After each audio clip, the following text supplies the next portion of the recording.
Oke, halo semua. Jadi beberapa hari yang lalu gue udah mengupload salah satu video yang menjelaskan secara umum mengenai diversifikasi atau konsentrasi portofolio. Dan juga 10%-nya mungkin di kripto. Dan dengan contoh ini kita bisa simpulkan bahwa sifat dari portofolio ini itu lebih bersifat konsentrasi. Oke, dan sebagai lanjutan dari video kemarin, pada video hari ini gue ingin sharing kepada kalian cara gue menyusun alokasi portofolio pribadi gue dan alasan kenapa gue akhirnya memutuskan untuk menyusun portofolio gue dengan cara ini. Oke, sebelum gue masuk ke segmen utama di mana gue akhirnya akan show alokasi portofolio pribadi gue yang sekarang, gue ingin track back dulu ke 1-4 tahun yang lalu, di mana saat itu gue masih berkuliah di Taiwan, status gue masih mahasiswa, dan cara gue menyusun portofolio gue dulu dengan sekarang itu sangat amat berbeda. Oke, di mana pada rentang 1-4 tahun gue di Taiwan, sebenarnya gue mengalokasikan porsi yang cukup besar ke dalam instrumen investasi yang masih berbau cash, seperti emas dan juga USD. Oke, dan untuk memaksimalkan potential capital gain yang bisa gue dapatkan dari USD, gue juga akhirnya memanfaatkan deposito untuk mendapatkan persenan bunga. Dimana saat itu, alokasi portofolio gue itu bisa digambarkan seperti ini. Oke, dan dengan alokasi portofolio yang seperti ini, sebenarnya gue masih terbilang tidak terlalu terekspos dengan risiko yang terlalu tinggi, karena sebagian besar instrumen investasi yang gue pilih saat itu masih terbilang aman. Dimana kita tahu bahwa in the long run, sebenarnya rupiah kita itu selalu melemah terhadap USD, dan seiring berjalannya waktu, emas juga mencatatkan kenaikan harga yang lumayan signifikan. Dan pada waktu yang sama, sebenarnya alokasi saham di portofolio juga bukan yang terlalu beresiko, dan sebagian besar dari alokasi portofolio di saham itu gue investasikan di dalam big banks Indonesia.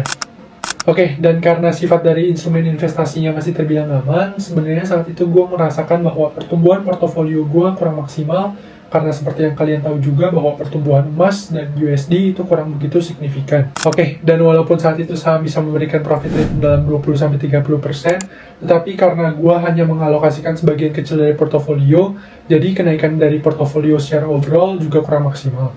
Oke, sekarang kita akan masuk ke dalam segmen utama dalam video ini, di mana akhirnya gua akan memperlihatkan kepada kalian alokasi portofolio pribadi gue yang sekarang, dan alasan dibalik kenapa akhirnya gue menyusun portofolio dengan cara ini. Dan apabila kita bandingkan antara portofolio gue yang sekarang dan beberapa tahun yang lalu, kalian bisa menyadari bahwa selain struktur dari pembagian alokasi yang berbeda, sebenarnya exposure dari resiko di alokasi portofolio gue yang sekarang juga bertambah.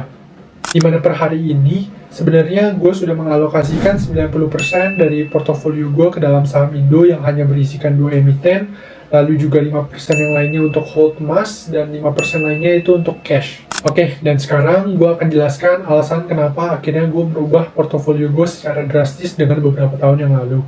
Dan alasan kenapa akhirnya gue merubah portofolio gue secara drastis, karena selain adanya momentum dan kesempatan yang bagus di market, sebenarnya belakangan ini gue sudah mulai disadarkan dengan beberapa hal yang gue pelajari, especially cara-cara menyusun portofolio supaya efektif. Oke, dengan gue mengubah portofolio gue secara drastis, sebenarnya gue juga secara sadar mengetahui bahwa gue akan menghadapi exposure resiko yang lebih tinggi dibanding sebelumnya. Oke, itu aja sekian untuk video hari ini. Dan sebagai closing dari video ini, gue ingin sekali lagi menegaskan bahwa tujuan dari video ini itu bukanlah rekomendasi menjual atau membeli, dan bukanlah financial advice bagi kalian yang mendengarnya. Dan seperti biasa, terima kasih bagi kalian yang sudah meluangkan waktu untuk nonton video ini dari awal sampai akhir. And I will see you guys on the next videos. Bye-bye.